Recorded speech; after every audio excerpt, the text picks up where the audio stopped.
Less than 20 years after the end of the Civil War, freed blacks in the South were subjected to a series of laws that legally separated the races in order to maintain white supremacy. Known as Jim Crow laws, they established the doctrine of separate but equal and effectively created two separate and unequal societies, one for whites, the other for blacks. Buses, restaurants, hotels, restrooms, even drinking fountains were segregated by race. One of the most devastating of these segregation laws created separate schools for blacks and whites in many states.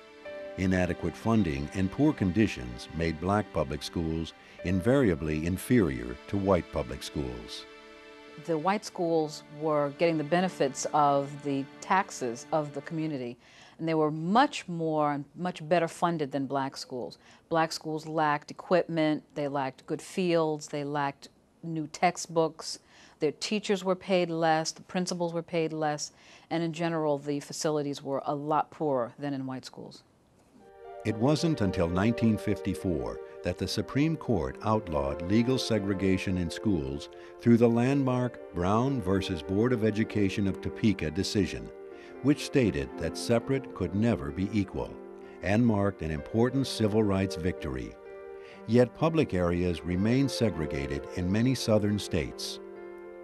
The Brown decision encouraged many African Americans in the South to challenge segregation laws in their own way. In 1955, a black woman named Rosa Parks was arrested after she refused to move to the black section in the back of a public bus in Montgomery, Alabama. This led to a massive boycott, as 17,000 blacks refused to ride the city buses. A year after the boycott began, a federal court struck down Alabama's law segregating public transportation. In January 1957, black ministers from across the South met in Atlanta, Georgia. Together they founded the Southern Christian Leadership Conference, or SCLC, and elected Reverend Dr. Martin Luther King Jr. as president. A passionate and moving speaker, Dr. King would emerge as the leader of the early civil rights movement. We're going to stand up right here in Alabama. King committed the organization to gaining civil rights for African Americans through nonviolent protests and civil disobedience. Despite the Brown decision, many white Southerners had made it clear they would resist desegregation, and in 1957, President Dwight Eisenhower had to use federal troops to enforce a federal court order to desegregate the high school in Little Rock, Arkansas. Still, it was clear that the winds of change were beginning to blow across the South. Vowing to follow Dr. King's call for nonviolence, 4 African-American college freshmen sat down at a whites-only lunch counter on February 1, 1960, in Greensboro, North Carolina. The students had staged one of the first sit-ins, a peaceful expression of their growing dissatisfaction with the slow pace of desegregation. The sit-in movement spread quickly to other southern cities, and most blacks remained committed to Dr. King's nonviolent tactics, even in the face of foul language, beatings, and arrests. The police would use billy clubs and cattle prods, electric cattle prods that you would use on big animals to jab people. Not to respond to that, takes an awful lot of discipline, and it takes an awful lot of courage. On May 4, 1961, a group of black and white protesters boarded 2 buses traveling from Washington, D.C. to New Orleans. Their goal was to integrate bus terminals on their ride through Georgia, Alabama, and Mississippi. They called themselves Freedom Riders.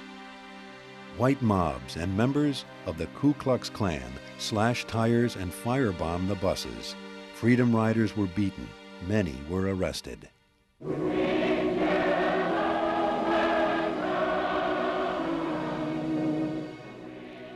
What happened to the first few Freedom Riders, however, only seemed to encourage more protesters. It grew into a multiracial force of 1,000 and gave the movement important publicity. This helped force the Kennedy administration to order the Interstate Commerce Commission to stop segregation in interstate bus travel. During the early 1960s, Birmingham, Alabama gained a reputation for extreme violence against blacks who organized for civil rights and tried to cross the color line. In April 1963, in jail after being arrested for leading an unauthorized protest march on the Birmingham City Hall, Dr. King wrote what became known as his Letter from a Birmingham Jail, saying, "For years I have heard the word wait. It rings in the ear of every Negro with a piercing familiarity. This wait has almost always meant never. There comes a time when the cup of endurance runs over, and men are no longer willing to be plunged into the abyss of despair." The protests continued. Led by the SCLC, a group of children gathered in Birmingham on May 2, 1963, for a peaceful demonstration protesting segregation. Within 3 hours, close to 1,000 children were jailed. The next day, more children demonstrated. Police ordered firefighters to use hoses to disperse them and mobilized dog units to attack them. That night, national news programs broadcast footage of white officials brutalizing black children. The nation was shocked and horrified. A few weeks later, President Kennedy appeared on television announcing that he would send Congress the most sweeping civil rights bill since the end of the Civil War. The events in Birmingham and elsewhere have so increased the cries for equality that no city or state or legislative body can prudently choose to ignore them.